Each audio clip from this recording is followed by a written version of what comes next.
Hello students, tense series के एक और नए वीडियो में आप सबका स्वागत है। तो ये जो है टेंस सीरीज का 5वां वीडियो है। तो इसमें हम लोग जो टेंस में प्रयोग होने वाले जो सहायक क्रिया हैं उनके बारे में देखेंगे। तो यहाँ पे सहायक क्रिया में बी, डू, हैव इनका प्रयोग होता है। तो यहाँ पे देखते हैं कि टेंस में क्या होता है, सहायक क्रिया होता है और एक मुख्य क्रिया होता है। तो यहाँ पे मुख्य क्रिया के साथ और जो भी क्रिया आते हैं तो वो क्या कहलाते हैं, सहायक क्रिया। तो यही बी, डू, हैव सहायक क्रिया होते हैं टेंस में। तो यहाँ पे देखते हैं, यदि बी, डू, हैव मुख्य क्रिया के साथ वाक्य में आते हैं तब ये सहायक क्रिया का काम करते हैं। तो मुख्य क्रिया के साथ यदि इनका प्रयोग होता है या इनके रूपों का, तो ये किस तरह से काम करते हैं, वाक्य में सहायक क्रिया की तरह काम करते हैं। मतलब मुख्य क्रिया की ये सहायता करते हैं वाक्य बनाने में। और यदि वाक्य में बी, डू, हैव के अलावा और कोई क्रिया न हो, मतलब उसमें सिर्फ यही मुख्य क्रिया हो, तब ये किस तरह से काम करते हैं, मुख्य क्रिया की तरह काम करते हैं। अब यहाँ पे देखते हैं बी, डू, हैव सहायक क्रिया के रूप में किस तरह से वाक्य में प्रयोग होता है। तो सबसे पहले बी का देखते हैं। तो बी का ये बहुत सारा रूप होता है, is, am, are, was, were, been, being. Be का इतना सारा रूप होता है। तो बी का ये इज, एम, आर क्या होता है, हमारा प्रेजेंट फॉर्म होता है। वाज, वर ये पास्ट फॉर्म होता है। बीन ये थर्ड फॉर्म होता है। और बीइंग ये क्या होता है, हमारा आईएनजी फॉर्म होता है। अब यहाँ पे देखते हैं कि प्रेजेंट टेंस में इज, एम, आर का प्रयोग किस तरह से होता है। तो इज का क्या अर्थ निकलता है, एम का हूँ, आर का हैं या हो। तो ये कौन से टेंस में यूज होता है, हमारा प्रेजेंट कंटिन्यूअस टेंस में होता है, अपूर्ण वर्तमान काल में। तो यहाँ पे कोई भी क्रिया के साथ अगर आईएनजी लगा हुआ रहता है तो उसका क्या अर्थ निकलता है, रहा। जैसे रीड माने पढ़ना, तो रीडिंग में क्या हो जाएगा, पढ़ रहा। चाहे वो कोई भी टेंस हो, अगर आईएनजी लगा है तो उसका क्या अर्थ निकलता है, रहा। मतलब क्रिया के साथ रहा जुड़ जाता है। तो यहाँ पे देखते हैं he is reading a book. तो यहाँ पे रीडिंग ये क्या है, हमारा मुख्य क्रिया है, मेन वर्ब है। और ये इज ये क्या है, हमारा हेल्पिंग वर्ब। तो he is reading a book, वह एक पुस्तक पढ़ रहा है।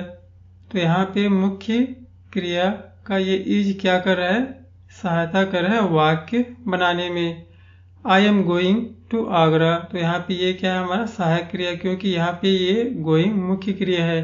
तो I am going to Agra, मैं आगरा जा रहा हूँ। दे आर राइटिंग लेटर्स, वे पत्र लिख रहे हैं। तो यहाँ पे ये आर ये क्या कर रहा है, मुख्य क्रिया यहाँ पे राइटिंग की सहायता कर रहा है वाक्य बनाने में। तो ये क्या है, हमारा सहायक क्रिया। तो इस तरह से इज, एम, आर हमारा प्रेजेंट कंटिन्यूअस में प्रयोग होता है सहायक क्रिया के रूप में। आगे देखते हैं बी का जो पास्ट फॉर्म होता है वह वाज और वर।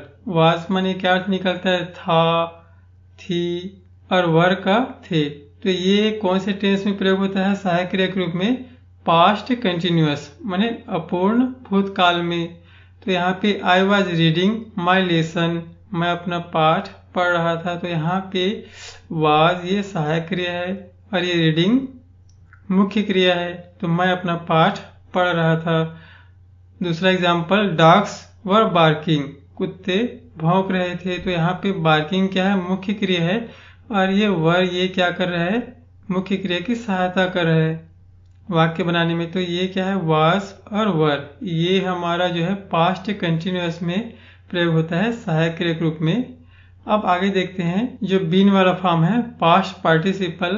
तो ये जो है हमारा परफेक्ट कंटिन्यूअस में तीनों टेंस के, तीनों काल के, चाहे प्रेजेंट हो, पास्ट हो या फ्यूचर हो, तो सभी में ये बीन जो है सहायक क्रिया का काम ये करता है। जैसे यहाँ पे I have been singing a song since morning. तो यहाँ पे मुख्य क्रिया क्या है, यहाँ पे सिंगिंग, ये मेन वर्ब है, और बाकी ये सब क्या है, सहायक क्रिया। तो यहाँ पे बी का ये फॉर्म होता है थर्ड फॉर्म। तो I have been singing a song since morning, तो मैं सुबह से गाना गा रहा हूँ, या मैं सुबह से गाना गाते आ रहा हूँ। तो ये क्या है हमारा सहायक क्रिया बीन। तो यहाँ पे भी जैसे पास्ट के परफेक्ट कंटिन्यूअस में I had been living in America since 2010, तो मैं 2010 से अमेरिका में रहता आ रहा था। तो यहाँ पे मुख्य क्रिया क्या है हमारा, लिविंग, ये मेन वर्ब है, और ये क्या है हमारा हेल्पिंग वर्ब बीन। हैड भी हेल्पिंग वर्ब है, लेकिन बी का जो है ये थर्ड फॉर्म है। और उदाहरण देखते हैं, he will have been learning English for a week, वह एक सप्ताह से अंग्रेजी सीख रहा होगा। तो यहाँ पे भी जो है फ्यूचर के परफेक्ट कंटिन्यूअस में ये जो है सहायक क्रिया के रूप में प्रयोग हुआ है।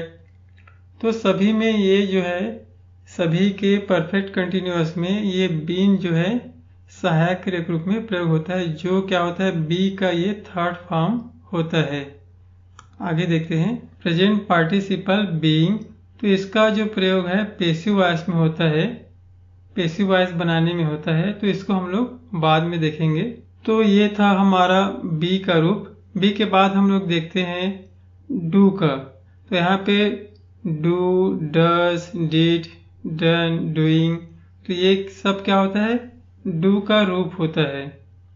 तो यहाँ पे डू का ये क्या होता है हमारा first form, do, did, done ये है थर्ड फॉर्म, ये है फोर्थ फॉर्म है, डस क्या होता है एस वाला फॉर्म। तो यहाँ पे सहायक क्रिया के रूप में सिर्फ डू, डज, डिड का प्रयोग होता है, डन और डूइंग का मुख्य क्रिया के रूप में ही प्रयोग होता है। तो यहाँ पे देखते हैं कि कहाँ कहाँ पे सहायक क्रिया के रूप में डू, डज, डिड का प्रयोग होता है। तो इनका प्रयोग जो है सिंपल प्रेजेंट टेंस और सिंपल पास्ट टेंस में होता है सहायक क्रिया के रूप में। और कैसे वाक्य बनाने में होता है, नकारात्मक वाक्य बनाने में, निगेटिव, प्रश्नवाचक, इंट्रोगेटिव व जोर युक्त वाक्य मतलब एम्फेटिक सेंटेंस बनाने के लिए इनका प्रयोग होता है। तो अब यहाँ पे देखते हैं कि जो प्रेजेंट फॉर्म है इसका डू का, वो क्या होता है, डू और डज। तो इनका प्रयोग होता है सिंपल प्रेजेंट टेंस के निगेटिव और इंट्रोगेटिव और एम्फेटिक सेंटेंस बनाने के लिए। जैसे यहाँ पे देखते हैं, आई गो टू मार्केट, मैं बाजार जाता हूँ, ये क्या हमारा अफर्मेटिव सेंटेंस है। अब इसका निगेटिव बनाना होगा, तो हमको क्या करना पड़ेगा, निगेटिव बनाने के लिए सहायक क्रिया के बाद नाट हमको लगाना पड़ता है। तो यहाँ पे सिंपल प्रेजेंट टेंस में डू, डज का प्रयोग करते हैं। तो यहाँ पे ये डू हम लोग लगाएंगे, डू के बाद फिर नॉट का प्रयोग करेंगे, तो ये हो जाएगा हमारा निगेटिव। तो I do not go to the market, तो ये डू क्या कर रहा है, तो ये डू जो है हेल्पिंग वर्ब की तरह प्रयोग हुआ है, और गो ये क्या हमारा मेन वर्ब। दूसरा उदाहरण देखते हैं, डज ही लाइक मी, क्या वह मुझे पसंद करता है, ये क्या हमारा इंट्रोगेटिव सेंटेंस। तो यहाँ पे कर्ता के पहले क्या लगाया गया है, इस सहायक क्रिया को लगाया गया है। तो कोई भी टेंस हो, अगर सहायक क्रिया पहले आता है तो उसका अर्थ क्या निकलता है, क्या, और वो वाक्य क्या बन जाता है हमारा, इंट्रोगेटिव प्रश्नवाचक वाक्य बन जाता है। तो ये हो गया हमारा इंट्रोगेटिव। इसके बाद एम्फेटिक जोर युक्त वाक्य के लिए, जैसे यहाँ पे को लिखा गया है बीच में, I do write a letter, मैं एक पत्र लिखता तो हूँ। तो इस तरह से एम्फेटिक जोर युक्त वाक्य बनाने के लिए भी सहायक क्रिया डू, डज का प्रयोग होता है। अब आगे देखते हैं डिड। डू का ये क्या होता है, सेकेंड फॉर्म होता है, जो कि सहायक क्रिया के रूप में नेगेटिव, इंट्रोगेटिव और एम्फेटिक सेंटेंस बनाने के लिए होता है सिंपल पास्ट टेंस में। तो they did not live in Mumbai, वे मुंबई में नहीं रहते थे, ये क्या है, निगेटिव है ये। इसका अफर्मेटिव क्या होता है, दे लिव्ड इन मुंबई, वे मुंबई में रहते थे। अब इसका निगेटिव बनाना होगा तो हमको क्या लगाना पड़ेगा, सहायक क्रिया डिड लगाना पड़ेगा और उसके बाद नॉट। दे डिड नॉट और फिर क्रिया, मुख्य क्रिया, they did not live in Mumbai, वे मुंबई में नहीं रहते थे। इसके बाद जैसे प्रेजेंट टेंस में इंट्रोगेटिव बनाने के लिए डू डस का प्रयोग होता है, तो उसी तरह से सिंपल पास्ट टेंस में इंट्रोगेटिव बनाने के लिए डिड का प्रयोग होता है।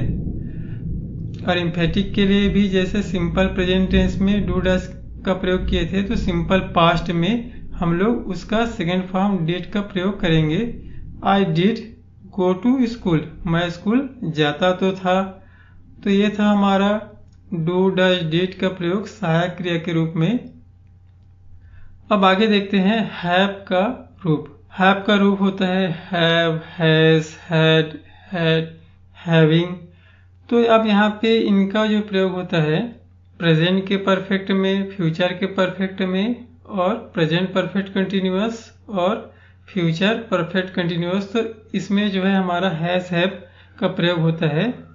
जैसे यहाँ पे he has written a poem, उसने एक कविता लिखा है, तो यहाँ पे मुख्य क्रिया यहाँ पे रिटन है, तो उसकी सहायता यहाँ पे हैज कर रहा है। इसके बाद they will have done their work, वे अपना काम कर चुके होंगे।